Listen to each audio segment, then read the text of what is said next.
आज के लेक्चर में कोई भी टेंसर अगर आपके पास है वो किस टाइप का टेंसर होगा, उसकी रैंक क्या होगी, उसका ऑर्डर क्या होगा, ठीक है।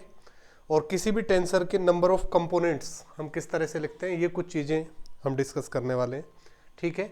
साथ ही कोवेरिएंट और कॉन्ट्रावेरिएंट इंडिसेज से हमारा क्या मीनिंग है। तो बाई कन्वेंशन जो कॉन्ट्रावेरिएंट और कोवेरिएंट इंडिसेज को हम यूज में लेते हैं, ठीक है। अब ज़्यादा इनके जो ट्रांसफॉर्मेशन रूल्स हैं उसकी जो थ्योरी है या उसका जो डेरिवेशन है उस पर हम नहीं जा रहे, हम डायरेक्टली केवल ऑब्जेक्टिव मैथमेटिक्स के पॉइंट ऑफ व्यू से, कॉम्पिटिटिव एग्जाम्स के पॉइंट ऑफ व्यू से हम सारी चीज़ों को यहाँ पर देख रहे हैं। तो सबसे पहले अगर मैं कोई भी ये टेंसर में लिख रहा हूँ, सपोज ए आई जे, इस तरह से मैंने लिख दिया ए आई जे, तो इसके अंदर दो तरह की इंडेक्स आपको नजर आ रही है। एक तो अपर इंडेक्स है इसके अंदर और दूसरी इसके अंदर क्या है, लोअर इंडेक्स, ठीक है। तो जो अपर इंडेक्स है इसको हम कॉन्ट्रावेरिएंट इंडेक्स कहेंगे बाय कन्वेंशन, कॉन्ट्रावेरिएंट इंडेक्स।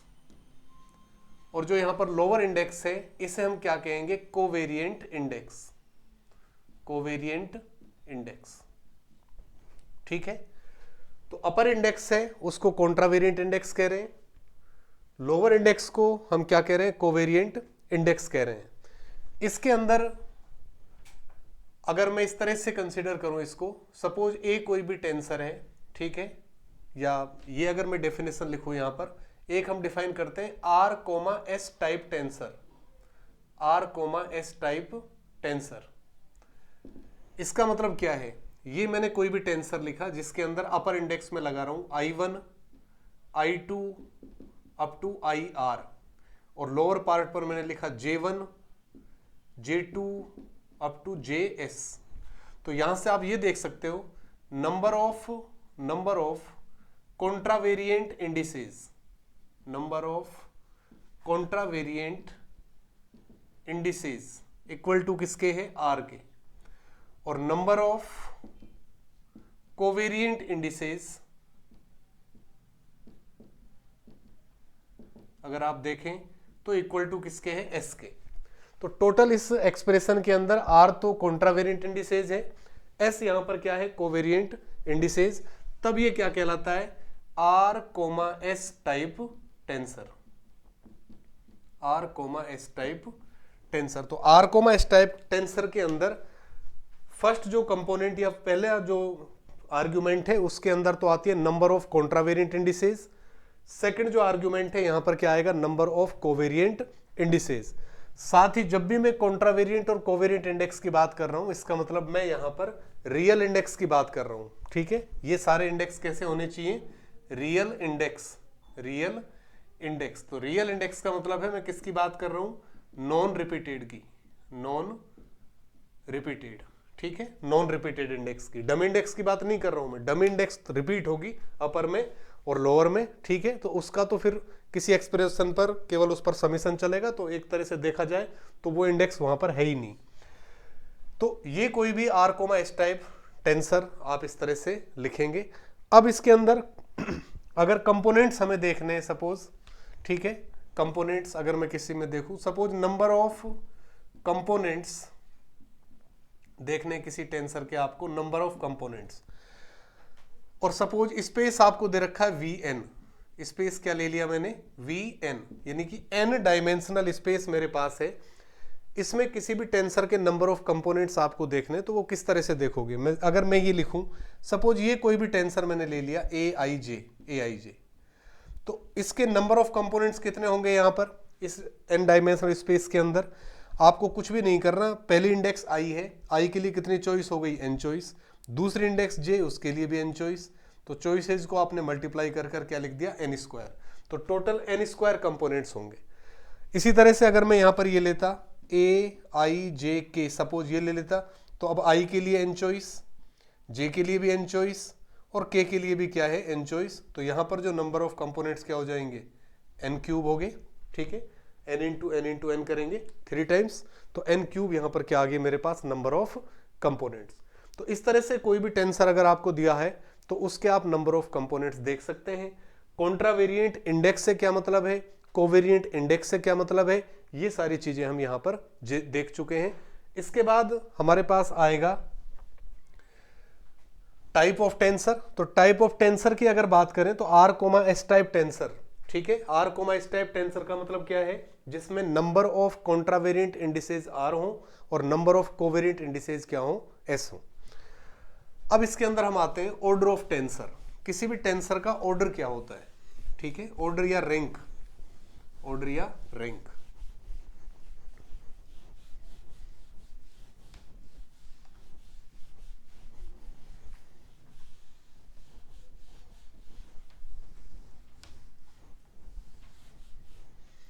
तो ऑर्डर और rank of A tensor, of A tensor, किसी भी टेंसर का ऑर्डर या उसकी रैंक क्या होगी। इसका सिंपल सा है, number of real indices, real indices in A tensor, in A tensor, ठीक है, इज कॉल्ड ऑर्डर और रैंक ऑफ टेंसर। तो किसी भी टेंसर में रियल इंडेक्स कितने आ रहे हैं, वो उस टेंसर की क्या बनेगा, रैंक बनेगा, या उसको हम उस टेंसर का क्या कहेंगे, ऑर्डर कहेंगे, ठीक है। नंबर ऑफ रियल इंडिसेज, तो केवल इतना सा ध्यान रखो, रियल इंडेक्स जो नॉन रिपीटेड इंडेक्स है वो आपको काउंट करने, उसके अकॉर्डिंग आप टेंसर का ऑर्डर लिख पाएंगे। अब मैं यहां पर जो भी मैंने यहां पर कुछ लिखा है अभी तक आज के लेक्चर में, इन सबको एक टेबल की सहायता से समराइज में कर रहा हूं। तो आप किस तरह से देख सकते हैं, देखो ये तो मैं यहां पर लिख रहा हूं, सपोज टेंसर, ठीक है। यहां पर मैं लिखूंगा type of tensor, type, tensor का टाइप क्या है, ठीक है। इसके बाद मैं इसमें लिखूंगा name of order of tensor, order और रैंक ऑफ टेंसर क्या बनेगी, और फिर मैं लास्ट में लिख रहा हूं नेम ऑफ टेंसर। नेम, जो टेंसर है उसको एक पर्टिकुलर नाम आप दे सकते हो, तो नाम किस तरह से हम देंगे। सबसे पहले मैं लिख रहा हूं, सपोज मैंने केवल ए लिख दिया, ए। अब ए के अंदर कोई भी इंडेक्स नहीं है, ना तो इसमें कॉन्ट्रावेरिएंट इंडेक्स है, ना ही इसमें कोवेरिएंट इंडेक्स है। इसका मतलब नंबर ऑफ कॉन्ट्रावेरिएंट इंडेक्स 0 है, नंबर ऑफ कोवेरिएंट इंडेक्स 0 है। इसका मतलब किस टाइप का टेंसर बनेगा, ये 0,0 टाइप का, क्योंकि अभी मैंने आपको डिफाइन करवाया कि R comma S type tensor का मतलब है number of contravariant indices R, number of covariant indices R S. अगर यहां पर नंबर ऑफ कॉन्ट्रावेरिएंट इंडेक्स 0 है, नंबर ऑफ कोवेरिएंट इंडेक्स 0 है, इसका मतलब है 0,0 टाइप टेंसर बन रहा है। अगर 0,0 टाइप टेंसर है तो इसमें कोई भी रियल इंडेक्स नहीं है, ठीक है। इसका मतलब इसकी जो रैंक होगी या इसका जो ऑर्डर है वो 0 है, ठीक है। इसको हम कहेंगे टेंसर ऑफ 0 रैंक या टेंसर ऑफ 0 ऑर्डर, और इसका दूसरा नाम होता है स्केलर। क्या कहेंगे इसको, स्केलर।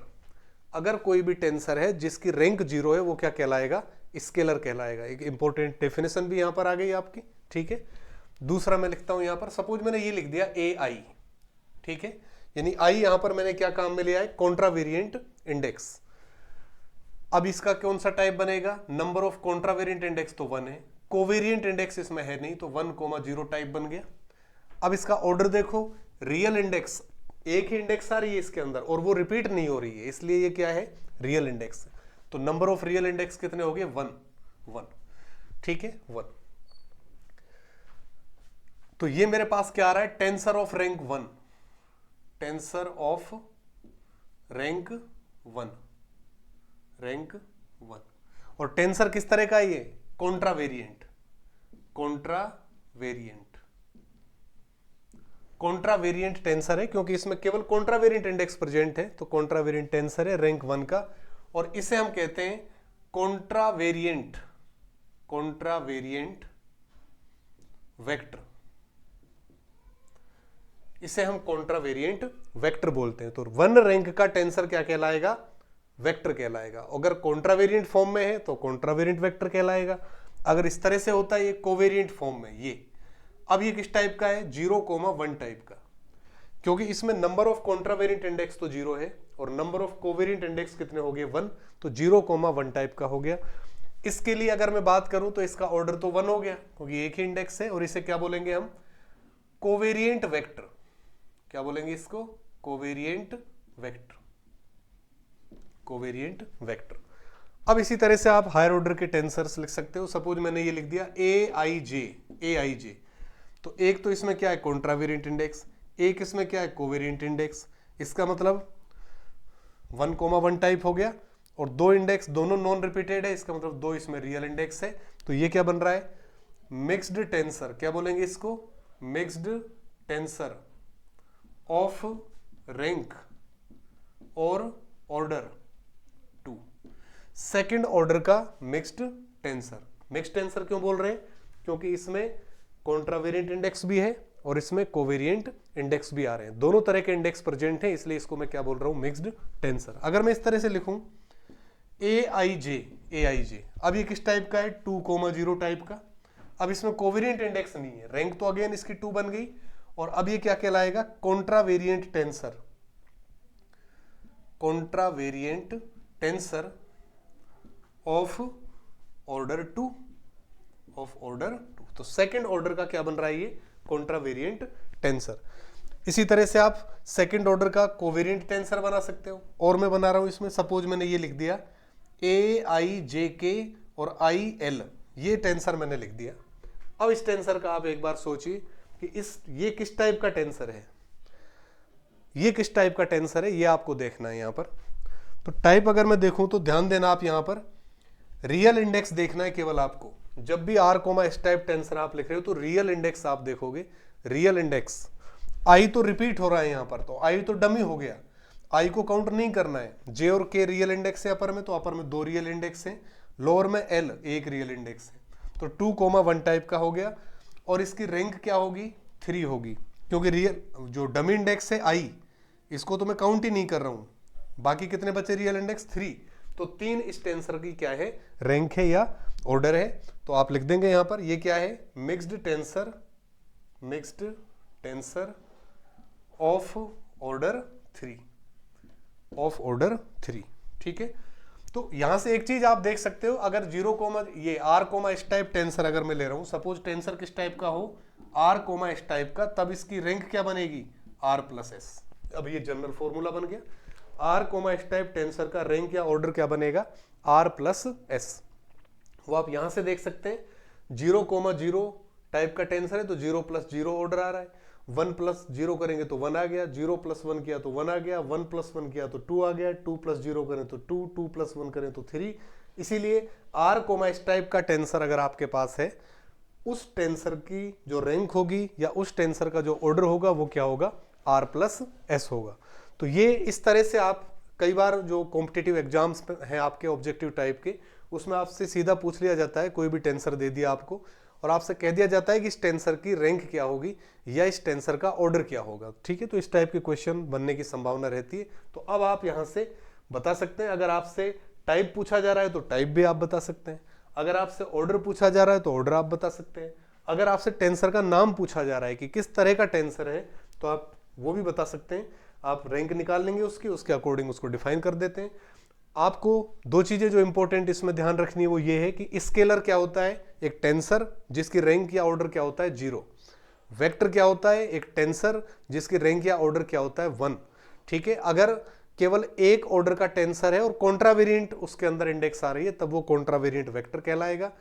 1 ऑर्डर का टेंसर है और उसमें केवल कोवेरिएंट इंडेक्स है तब फिर वो कोवेरिएंट टेंसर कहलाएगा। ठीक है, तो ये टेंसर से रिलेटेड कुछ इंपॉर्टेंट पॉइंट्स हमने आज के लेक्चर में किए हैं। नेक्स्ट हमारा जो लेक्चर है उसमें हम कोशिश करेंगे आपको ट्रांसफॉर्मेशन रूल, क्योंकि मैंने शुरू में जब टेंसर डिफाइन करवाया था तब बताया था आपको कि टेंसर्स वो एंटिटीज है जो एक सर्टेन रूल को फॉलो करती है। अब वो रूल कौन सा होगा, ट्रांसफॉर्मेशन रूल, वो सभी टेंसर्स का, क्योंकि वो भी एग्जाम की पॉइंट ऑफ व्यू से काफी इंपॉर्टेंट है। आपको एक टेंसर दे दिया जाता है और आपसे पूछ लिया जाता है कि इस टेंसर का ट्रांसफॉर्मेशन रूल बताइए, निम्न में से कौन सा सही है। तो कल अपन वो रूल लिखना आपको सिखाएंगे। थैंक्स।